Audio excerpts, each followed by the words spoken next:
My mom had me unexpectedly when she was really young. She was still in high school.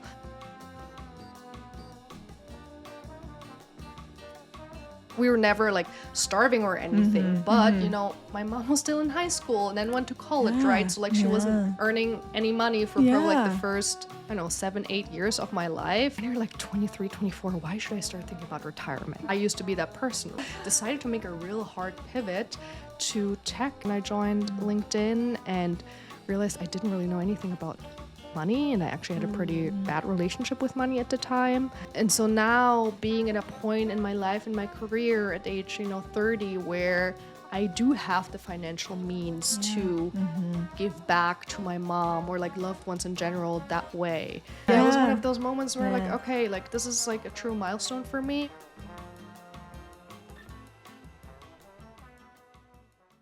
We are here in New York City with Thamina Stoll. Where's our face? Yay! Thank you for coming. Thank you for having me.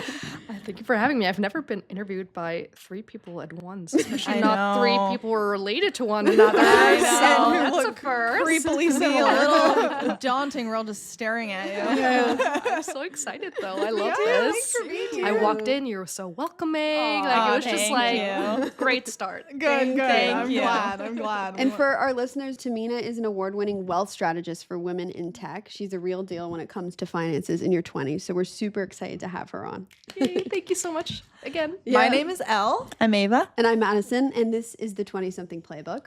Thamina is also the founder of Sheconomist, which is helping women live life on their own terms in their career and finances. So for our audience, can you kind of tell them a bit about what you do?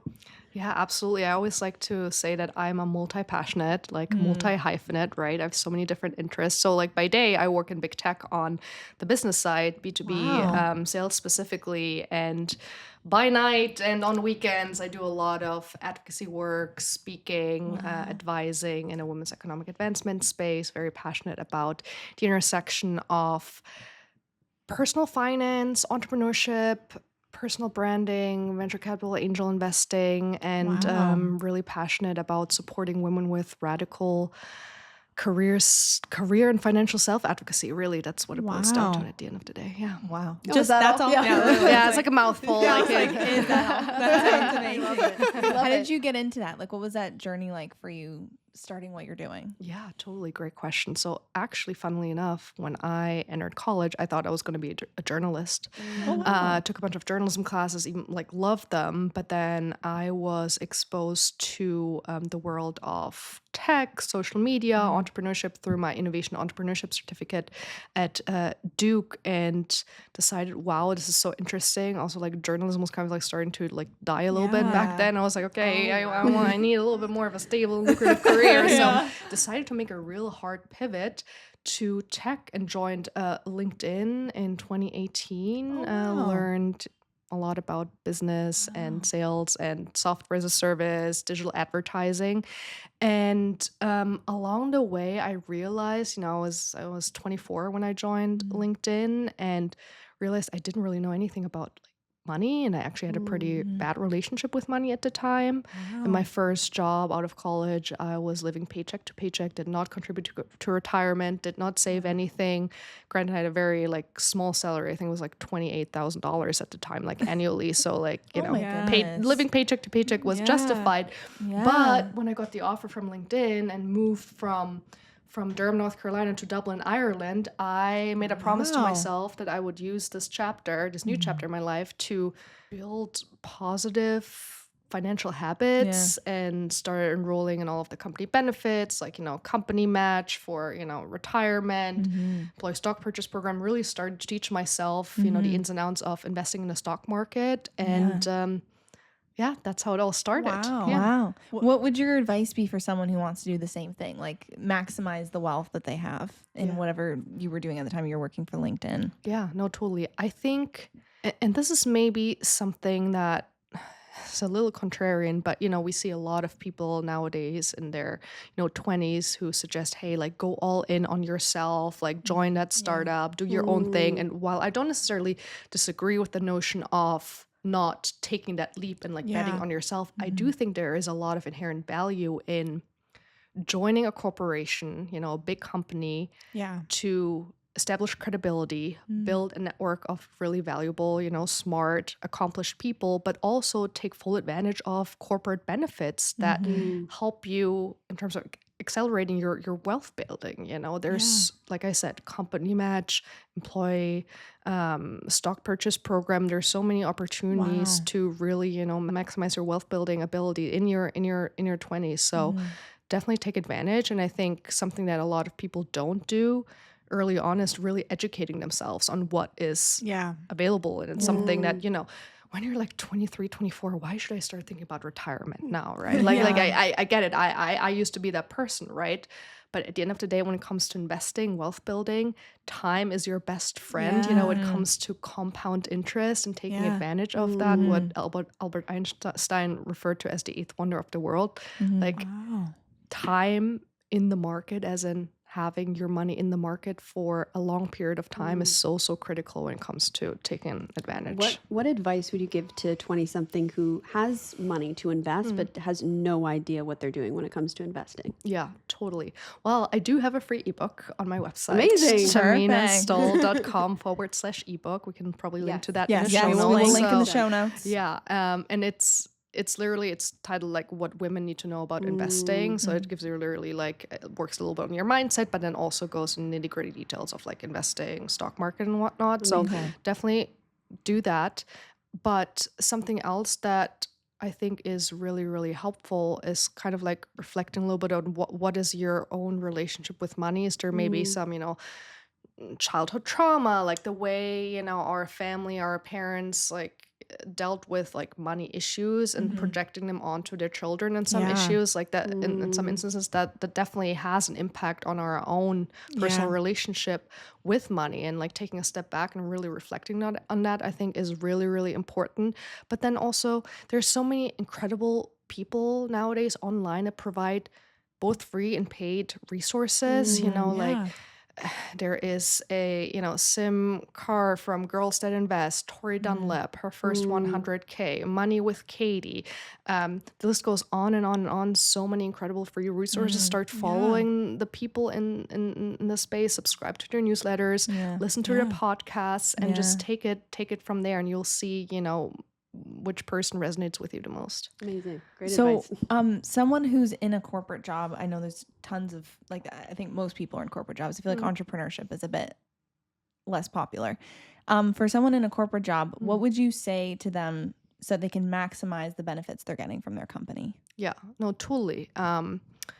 So usually when you get a job offer, it would usually outline in the contract, like what type of like, especially financial benefits are available to you. So definitely make sure you read the fine print before you sign, because, when it comes to, for example, equity compensation, there's so many different types of equity compensation depending on whether or not the company is already public or not, right? Is equity compensation, what is that? Yeah. I don't know what that means. No, totally. Okay, I'm glad you're Explain. asking. We don't know a lot about this. No, totally. So let's start with public companies first. So, like an Apple or a Microsoft, for example, right? They are traded on the stock exchange, right? So you can become a partial owner of the company by purchasing their shares, right? And that's what investing in the stock market means, right?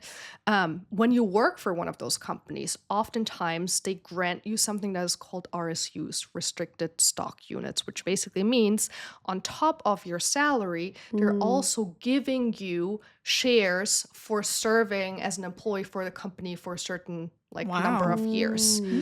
Usually it follows what is called a vesting schedule. So you get, let's say, the first 25% of the total, number of shares after year one, the second 25% after year two, and so on and so on. So that's the most common form of equity compensation. But then if it's a company that is private, so for example, a scale up or a startup or just a company that might already be big, but they decided not to go public, there you have the opportunity to oftentimes have stock options. So you can buy a lot of shares, like oftentimes thousands, tens of thousands, sometimes even like millions of individual shares for like a really, really small like fraction of the price. Like let's say for like one share for 1 cent or something like Yeah. that. And then, if the company does well, either gets acquired or goes public in the end, then obviously your millions of shares can all of a sudden be Wow. worth Yeah. millions and millions of dollars, right? Wow. And so that's why some people end up joining startups or scale-ups or, pre-IPO companies, because if they believe in the company, if they believe that there's a high probability of the company going public Wow. or getting acquired, then the financial reward is really, really large. I'm sure you've heard of like Nvidia, which was all over the media over the yeah, I last think I have, year, yeah. year and a half, right? So I think there was a crazy stat around, I think like 1 in 10 employees or something crazy like has a net worth of like $20 million now Wow. because they joined the company before the stock started taking off, which I believe was like in early 2024 towards the end of 2023. Wow. So yeah, it is a little bit of a gamble, right? Yeah. But it And can investing certainly pay off. is like, Yeah. it's Well, always. investing, I wouldn't call it necessarily gambling if you're like very diversified, Yeah. right? But like if you have all your eggs in one basket, right, then Right. that's Yeah. certainly Yeah. like a lot riskier as opposed to being Yeah. exposed to a lot of different companies or industries. Wow, so cool. So your That's advice really would be cool. also to diversify Diversify. industries as well. Yeah, When you're definitely. investing. Yeah. If you think Okay. about it, if you're just exposed to one specific industry and for whatever reason, let's say like hardware companies, right? We know Yeah. there has historically been issues, especially throughout COVID, with like supply chain, right? Getting like individual like chips, for example, from Taiwan or like other parts of Asia, getting over to Europe or to the US, right? As a result of that, it's become more challenging for companies like Apple, for example, to build their iPhones or Yeah. other pieces of hardware, right? Because the supply chain was suffering, and that can then certainly impact share prices Yeah. and then impact an entire industry Yeah. like more broadly, right? Yeah.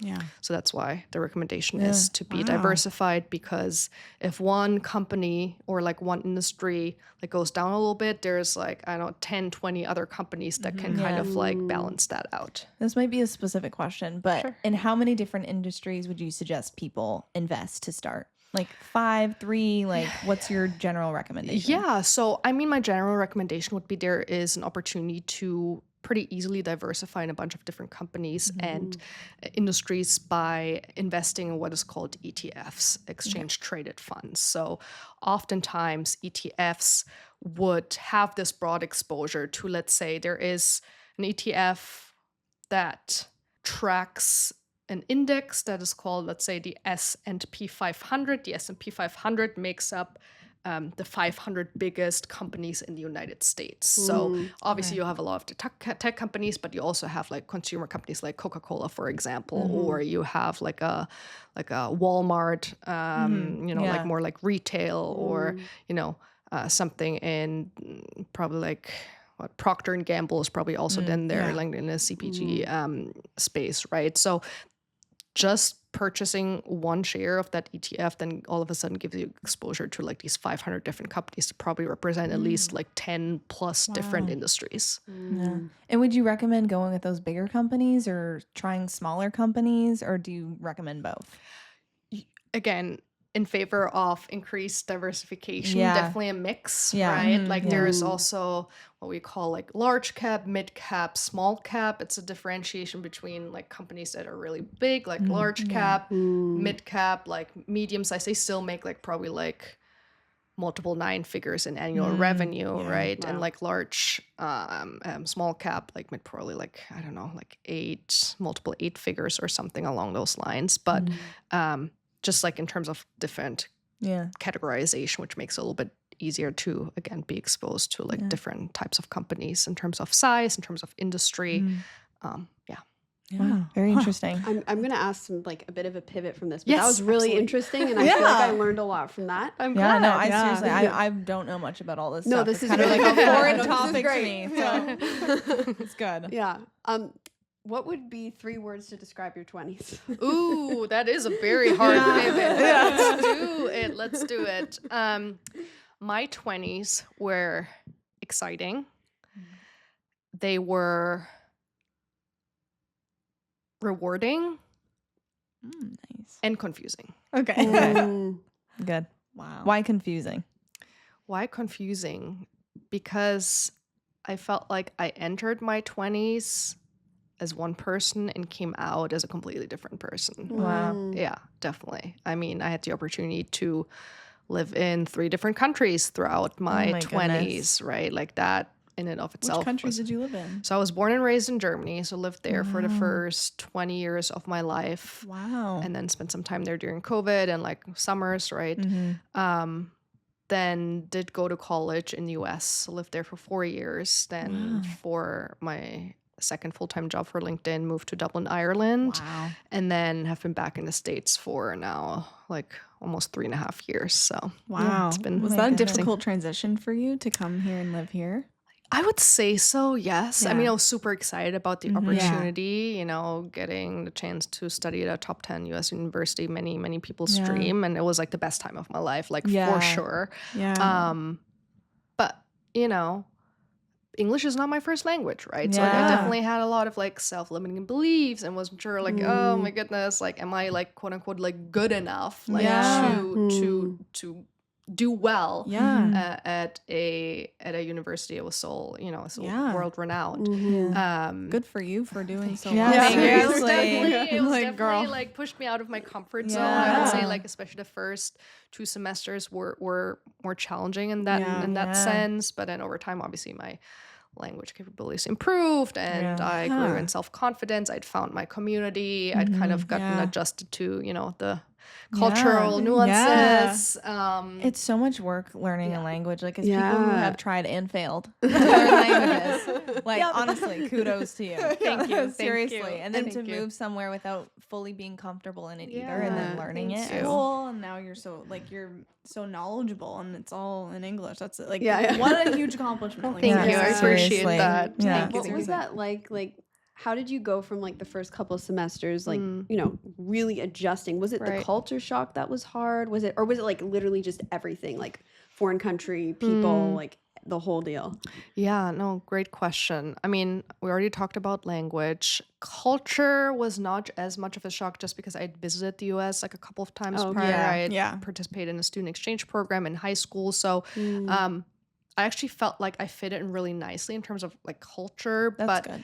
there's still like, even in terms of communication style, you know, Germans are known for being like very like direct and Yeah. like, straightforward and like efficient, right? And like Americans love their small talk and like, you know, going all out. And so had to, you know, learn that a little Probably bit in order just to get to fit the point. in. Yeah, exactly. Like, okay, all right. Yeah. Let's wrap this up. But no, so that was a big piece. And then just community, right? Like you are moving to a different place at age, I was 20 at the time, trying to figure out who I am, like Yeah. finding my voice, right? All while also trying to make friends, Yeah. right? Yeah. So I did the thing that a lot of people do when they move to the US and join a college. I joined a sorority, which, you know, like Greek life, very, very interesting. Like, I'm very glad that I did it. Like, my best friends now are, many of them are my sorority sisters. But that was definitely a culture shock, I would say. Because we don't have anything like that. No. Yeah. We're Yeah. Canadian and we don't really have, like, I think it's, there don't know are if we some have those, there. but- Like, they exist, but Yeah. they're not big. Well, They're actually, not popular. One of They're our not friends popular. went to University of Florida. and- UF, yeah, it's Yeah. big. Yeah. And she, you know, they had some safety concerns with where she was staying. So her parents were like, just go to a sorority because you'll be safe. Oh. And I remember she FaceTimed us once, like from the sorority. She goes, guys, I'm not a sorority girl. I'm just a girl in a sorority. Yeah. She was just like, I just it found was it a here culture right now. shock for her too. She was from Yeah. Ecuador. So it was like, she was yeah. like, Yeah. what I is could- going yeah, on? Yeah, This I is can relate to that. Yeah. Yeah, it definitely felt a little like culty. You know, you have all these like secret handshake and like songs and like Songs too. yeah. There's like Wow. it's But interesting. you found good friends. I found So good that's friends. good. Yeah. From Yeah. a community building perspective, it was great. And then you have college sports, which also Yeah. helps like Oh, build yeah. community on a college Yes. campus. That's something I still feel very strongly about. Go Yeah. Duke. So So many yeah. dookies on We this have a lot of podcast. dookies Yeah. on this Yeah, we podcast. have a lot, Oh actually. well, I'm happy to hear Yeah. that because Dookies are great. Yeah. Yeah. I'm not biased at all. What role has friendship played in your 20s for you? Yeah, great question. I would say I'm gonna be super real here because I think it's important for people to hear that. And look, everyone's experience is different, but I actually lost the majority of my high school friends when I moved over to the States, right? Like, Yeah. I feel like that's very common. yeah, it is very, it is, Unfortunately. yeah, it is Yeah. unfortunately common. And sometimes that still makes me sad, but it's just a reality. You grow apart when you have so vastly like different experiences. You stop being able to relate to one another. So whenever you Yeah. meet up again, you only can reminisce about the past, but you don't really have anything to Yeah, share in the anymore about the present. present or the future. So that was tough. Yeah, I lost my childhood best friend. We were best friends for like 17 years, and Wow. it's Yeah. it's sad. And then I Yeah. think you start to get to know yourself better, Yeah. what are your interests and whatnot, and then you're more likely to align with those people, right?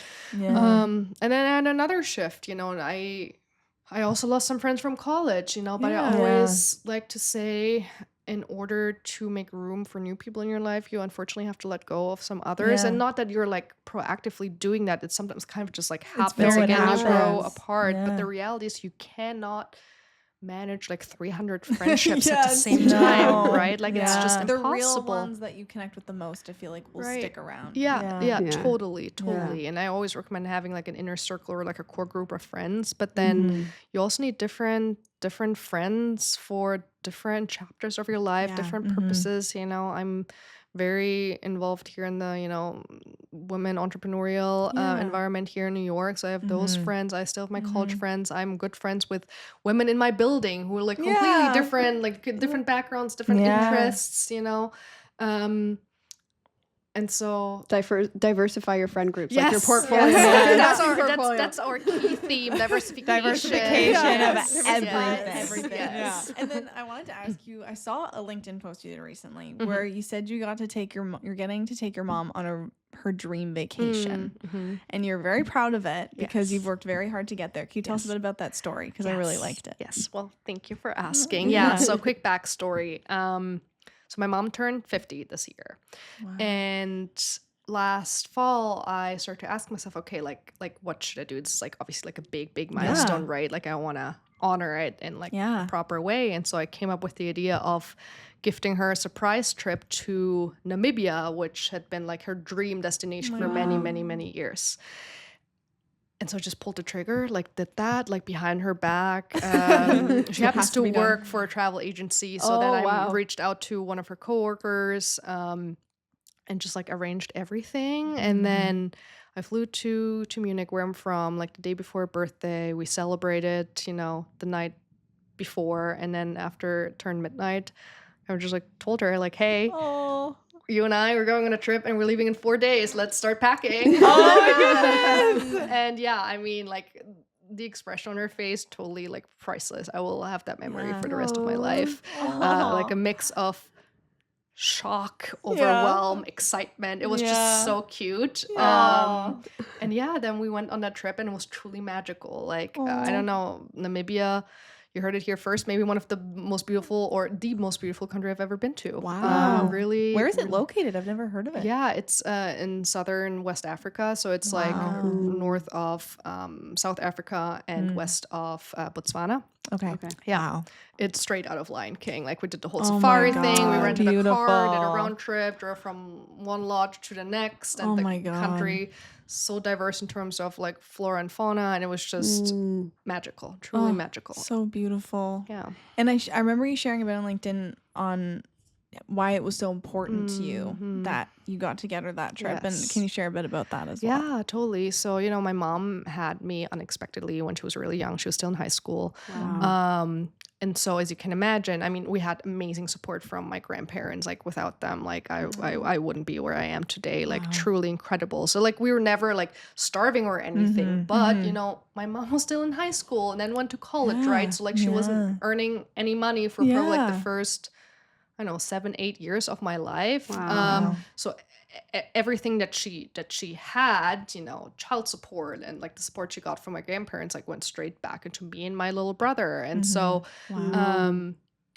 money in that sense was like a little bit tight growing up for my mom specifically. and so now being at a point in my life, in my career at age, 30, where I do have the financial means Yeah. to Mm-hmm. give back to my mom or like loved ones in general that way, is truly special, and was one of those like aha moments where like, wow, like Yeah.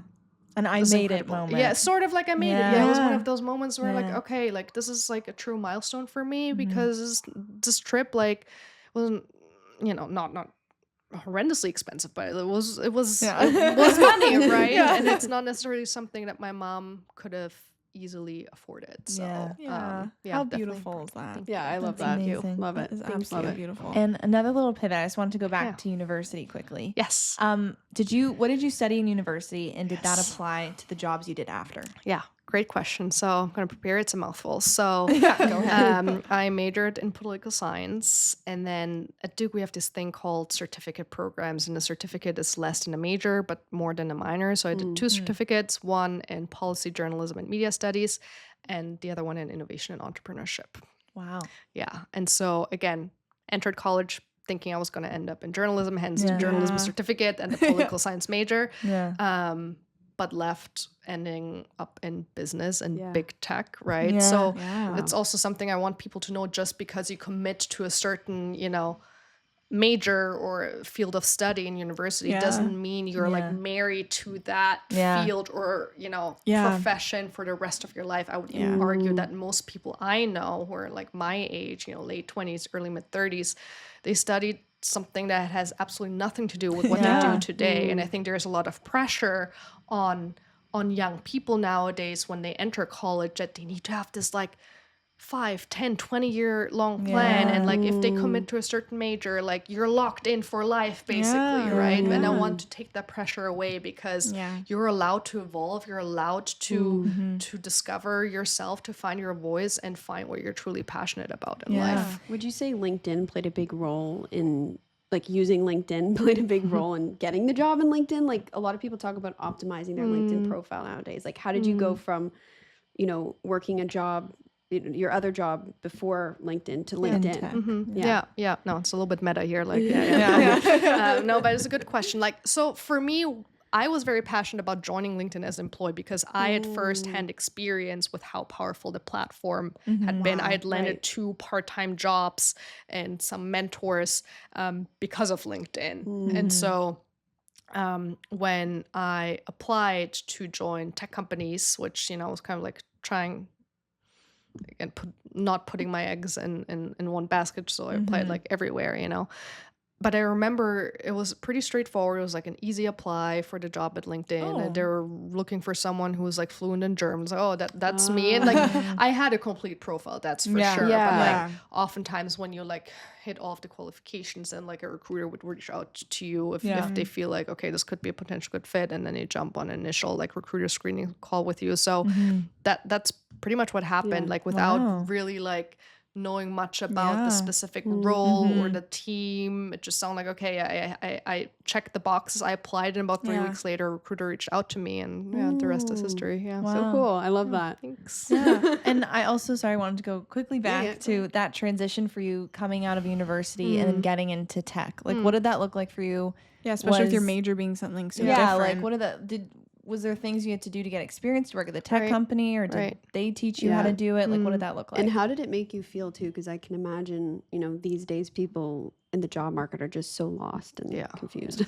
Yeah, no, totally. And I want to preface it by saying, like, I am grateful that I graduated in 2017 and not in 2025. Like, I have a sister-in-law who is about to graduate from Berkeley. She's super smart, data science major, econ minor, and she's really struggling Wow. because Yeah. the economy is in different, or the job market at least is in a Yeah. different place than it was like back when I was recruiting for jobs. So she has a lot of competition with people who were laid off Yeah. over the last couple of years. People who have like 2, 3, 4, 5 years of full-time work experience. Yeah. So Exactly. just want to acknowledge that, especially for those people who are listening who also are struggling with that. Like, you're not alone. For me specifically, I think what was really helpful is the fact, one, I joined what is called a rotational program. So rotational programs are programs that are oftentimes offered by bigger tech companies, and they kind of allow you to rotate through different departments wow. of the company and That's get really cool. like pretty holistic exposure to different types of roles and teams, and some leadership exposure as well.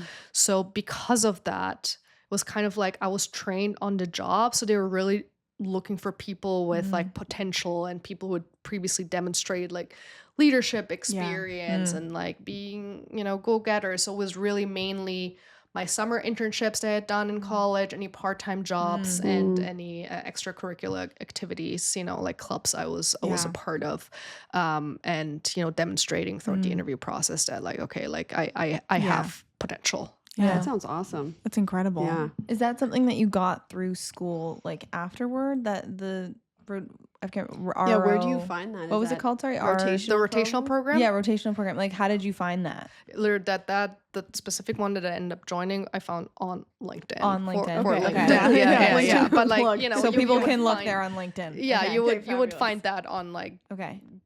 companies' Wow. career pages Yeah. as Okay, well. So interesting. you can Okay. yeah. That's Amazing. amazing. I've I love never that. heard of that. Yeah, no, I amazing. haven't either. Yeah, Yeah. I learned something new. I'm learning a lot in this Yeah. podcast. Seriously. We are learning a lot. So, Masterclass. we're gonna do like a little small pivot here too. But in your 20s, did you have a rock bottom moment? And how did you navigate it if you did? Yeah, no, definitely. A few, but I think the one I wanted to talk about today is depression.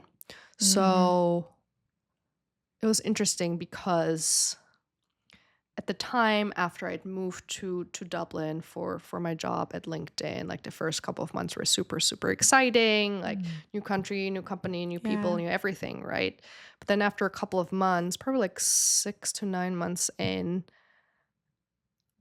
I started feeling like a little bit anxious and lost. I started having like almost like weekly panic attacks. At the time, my boyfriend and I were also doing long distance between the US and Ireland. So like there's just like a lot to navigate at the same time.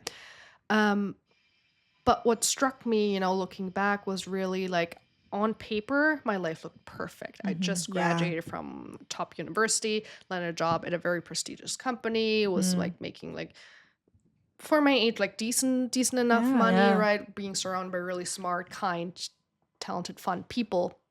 But there was a big disconnect between how I was perceived from the outside and how I felt on the inside, right?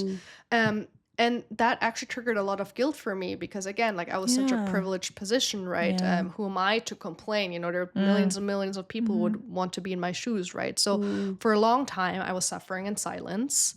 Nobody but my boyfriend really knew what was going on because I would go to work. I was a top performer, and like you just couldn't tell. You right? were were high functional. functional, Yeah. I was Functional. yeah.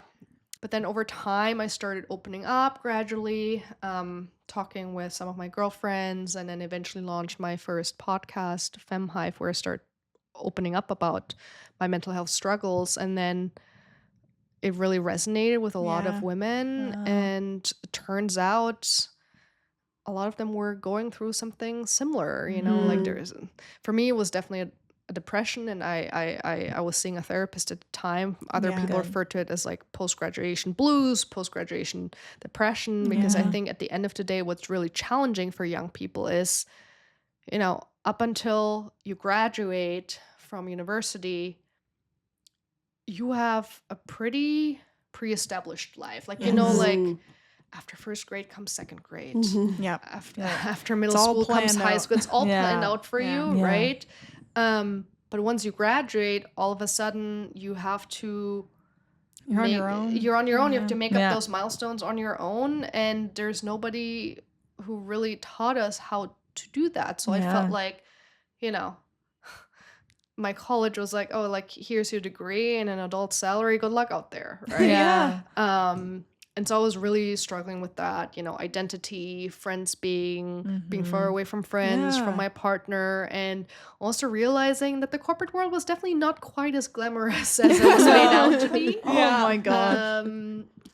So yeah, I think that was definitely something I was struggling with a lot at age like 24, 25, 26. I appreciate Yeah. you sharing that because I've also struggled with depression, and hearing that, you've been able to accomplish and achieve so much in your personal life and professional life is very reassuring to hear. And in my, hard moments, I would always remind myself of people like you that I know who have been through the hard things I've been through. So I really appreciate you. Thank you. sharing Yeah. Thank you also Yeah. for sharing. Appreciate Yeah. that. Yeah. Yeah. I think another thing I want to ask is, again, I feel like we're jumping over with the questions, but I want to ask you. Yeah. Has your definition of success changed? Like when you were, starting at Yeah. 20, Yeah. what was that definition, and, Yeah. and what is it now? Yeah. No, I love that question. I think that's also so important to address. If you'd asked me in like my early 20s, or like even when I started my corporate job, if you'd asked me what I envisioned my career and life to look like, I would have told you probably, like C-suite executive at a Fortune 500 company. Yeah. Typical like type A, high achieving like Yeah. woman, right? Yeah. Now at age 30, I can tell you that's the last thing I want to do in Yeah. my life. Yeah. I think over time I've really been able to deeply reflect on what my core values in life are, and Yes. identify that freedom is my number one value. And so when you are a leader in a very visible leader in a public company, or even at a scale up or a startup, then like you're not truly free. You're always like, even if you're the CEO of a big Fortune 500 company, your your job is to create shareholder value at the end of the Yeah. day, right? Yeah. And also seeing what some of those leaders' lives look like kind of behind the scenes, and especially like women who, climb up the corporate ladder, and all of a sudden, in their 50s, they're like super burned out, and Exactly. like they never had time to see their kids, grow up. That's just not the kind of life I want to live. I Yeah. want to live life with a little bit more intention. And don't get me wrong, I still have very lofty like career goals, but Yeah. my goal in life is really to maximize freedom and to maximize optionality, as in I love that. create options for myself, and really maximize being able to do what I want, when I want, with whom I want, and do very little I hate. Yeah. You know. And have you experienced burnout? And if you have, how do you navigate that, or how do you get through it? Yeah. Like, what advice would you have for anyone experiencing that? I would say I either experienced burnout or was very, very close to that in the fall of 2023. At the time, I was, navigating a demanding 9-to-5 job. I was navigating some, like immigration challenges, or like preparing for like my green card petition, while also doing a lot of stuff on the side, public speaking, like writing, like content, like all the things. Yeah. And I'd gotten to a point eventually, I remember it was like around Thanksgiving of 2023, where I was just like, damn, I'm physically, mentally exhausted. I didn't really have anything to give to anyone, anything. And I was literally just like dreading getting up in the morning and doing it all over again. And just like, oh my goodness, like I just need to breathe and like take a break. And that was a little bit of a wake up call for me, because then, I had some time off over the winter holidays, luckily, and then decided that the first couple of months of 2024, I would just take a step back, like say no to most public speaking requests, and just focus on healing, on self-care, and that helped a lot. Good. Yeah. I want to ask a bit about, because I've read a bit about your fertility journey. And did you ever feel in your 20s the pressure of like, my biological clock is ticking with each year I get closer to 30? Like, I know you didn't know prior to, but I know for me, I read a book about, how your fertility goes down at 35, and I'm still single, and I'm 26, and I have moments where I feel anxious about that. Like, what was that like for you? Yeah. First of all, your feelings are super valid. I mean, I'm about to turn 31, so like for me, it's like, oh, holy moly, like it's getting really real. I would say I didn't feel it quite as much in my earlier mid-20s yet. I started feeling a little bit more anxious in my late 20s, like 27, 28. but that's because you're also like fed this like societal narrative around, you're really only like worthy as a woman if you have children, right? Or like you have to give up your career or make significant career sacrifices when you have children, even if you assuming you are in a heterosexual relationship, right?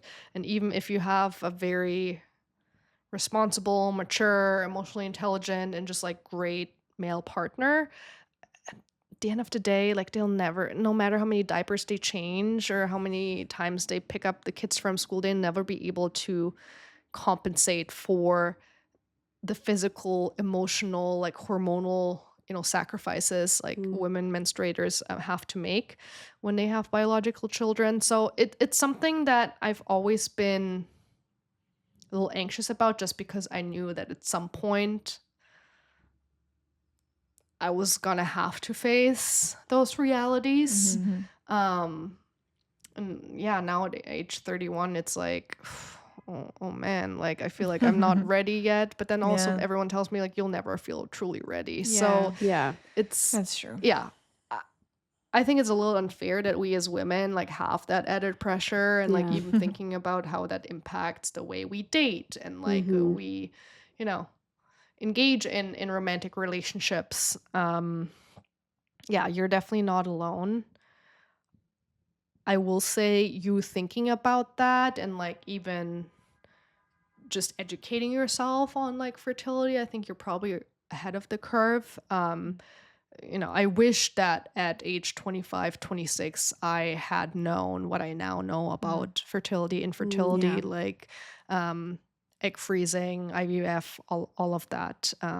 Because as you know by now, based on my own journey, your fertility can decline much earlier than age 35. And so again, going back to what we said about investing earlier, time is definitely important. But at the end of the day, what I'm just so passionate about is helping women make more educated decisions about their lives, including their money, their careers, their bodies, right?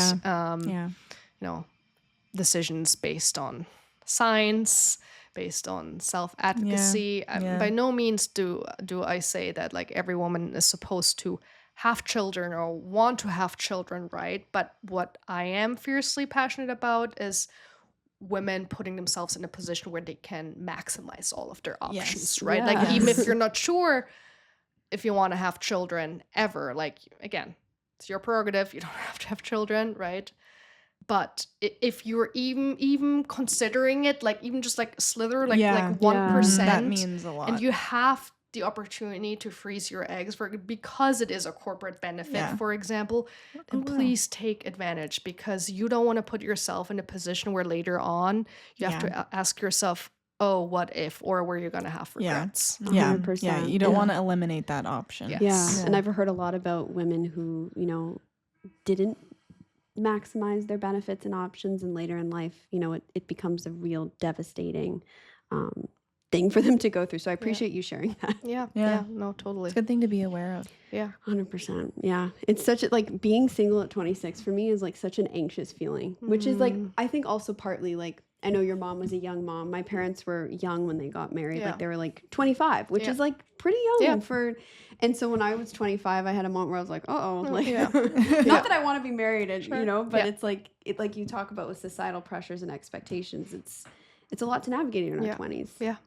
Totally. I get that. And again, your feelings are super valid. You're not alone with that. And like, I think you would probably agree with this. Like for me, sometimes I almost like envy my mom, because even though it was like hard to navigate, but like it was almost like the decision was made for her in a way, right? And now she's like 50 and she's single and just like enjoying like single life, kind of like reliving her 20s and 30s. And so I can definitely relate. That's funny. That's, oh my god. She kind of reversed it. No, totally. She kind of reversed it. Is there a belief you had in your 20s that actually turned out to be completely wrong? I think there oftentimes is that expectation that your life and your career is just like a linear path, when in Mhm. reality it's Yeah. just not. Yeah. Like it's like this, Yeah. right? You have your ups and downs, and then your circles, and then it's just Yeah. but I think that is honestly like part of the human Yeah, experience. so true. It is just not linear, Yeah. and I think we all just have to give ourselves a little bit more grace. Oh, yeah. Yeah. I agree.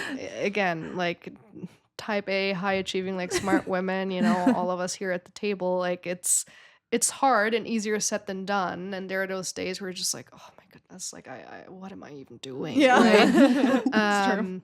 But I think over time, what does help is you get to collect more and more data points over time. And looking back, you're able to refer those data points as in like learnings, experiences, Yes. failures, moments of growth, right? Mhm. Where you're able to realize, well, first of all, even though XYZ didn't necessarily like work out the way I'd initially hoped or expected, Yeah. there was that silver lining, Yeah. right? Mhm. Yeah. That kind of like everything happens for a reason. Yeah. And Yeah. also like, hey, I was in equally or even more challenging situations before, and I was always able to figure it out Yes. somehow. So Yeah. growing that level of self-confidence, like Yeah, for I sure. may not have all the answers right now. There's a lot of uncertainty, there's a lot of challenges, it's an uphill battle. But I can tell you already, like there's 10 experiences in the path where I was Yeah. able to figure it out on my own, Yeah. and I'm only like growing stronger Exactly. with age. So I think that is also something important to keep in mind. I absolutely That's love that. amazing. And then Yeah. was there a book or podcast or article that really changed the way you saw your 20s? I don't know if it was just like one specific resource that I could If there's point multiple, you to, can share but one. I really love Glennon Doyle's Untamed. I know it's kind of like, It's a popular one. it's a popular one, I guess, but I read that when I was on vacation in Costa Rica a couple of years ago, and that was just so beautiful and so relatable, and I don't know if like spiritual awakening is the right word for it, but it definitely opened my eyes when it comes to a lot of like the self-advocacy Yes. narratives. Yeah. Other than that, big fan of Jay Shetty's and like his Yes. podcast. What else? Like Diary of a CEO is also something Yeah. I've been really enjoying lately. Yeah. And yeah, I just really enjoy following a lot of like thought leaders in this space, like people who show Yeah. up with a lot of like authenticity and vulnerability, which are also like two of my core values. Because I think, Yeah.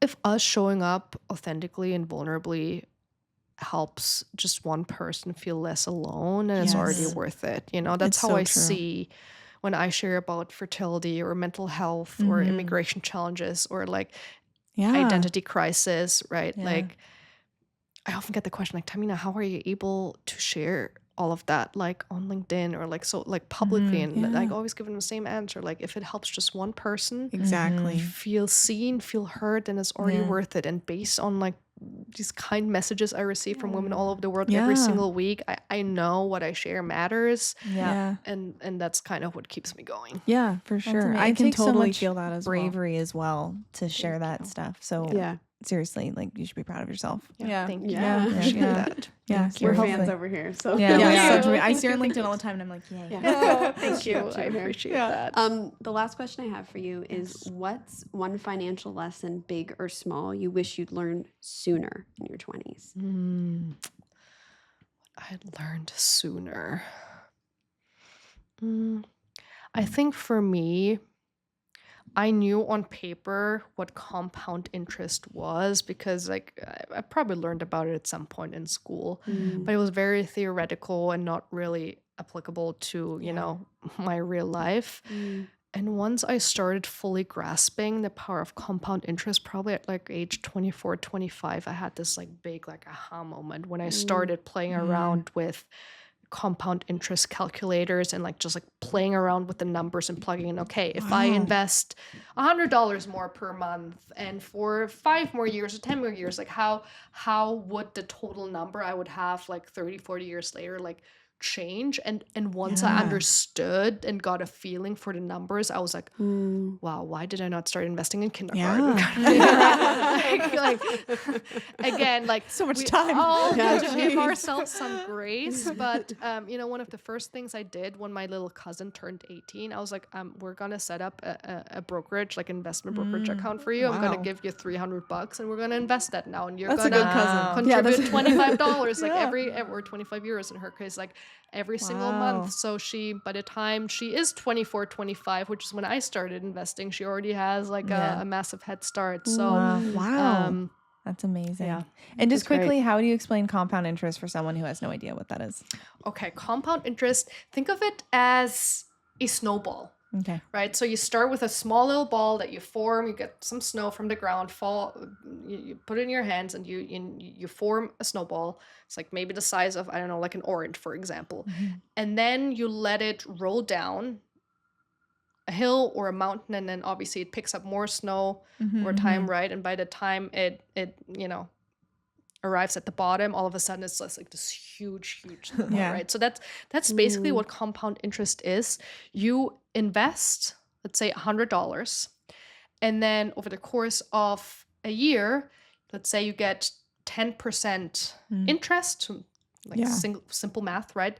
Then at the end of year 1, you have $110, and then you keep investing. But now you don't start out with $100, you start out with $110. Then you get another 10%. And so you gain interest on interest. So not just interest on the principal sum, the original $100, but interest on top of $100, then $10 after year 1, and so on and so on. And that just leads to this like over time exponential growth. And it's really crazy. Like I highly recommend everyone who's listening, type in compound interest calculator in Google and just play around with a couple of different scenarios. And they don't have to be realistic either. Like don't just put in something that is like feasible for you right now. I actually recommend that you play around with like crazy numbers just so you get a feeling for what compound interest actually is. And So powerful. Yeah. Wow. Yeah. All right. I think we can end there. Yeah. No, this was awesome. Thank you so much. Oh my gosh. Thank you so much for this conversation. I learned so much. I learned an so incredible glad. amount today. Yeah. I was so Genuinely. excited to have you on because I wanted to ask you these specific questions. I'm so glad. Thank you so much Oh my for gosh. creating this much needed podcast and for holding the space for me. I had a blast. So thank you so much. Thank you so Thank much. you. And We're gonna link in the description where you can find her. She's amazing. You should follow her on every platform that she has because I love seeing her stuff. Seriously. so much. Thank you so much. Thank you for watching, and thank you.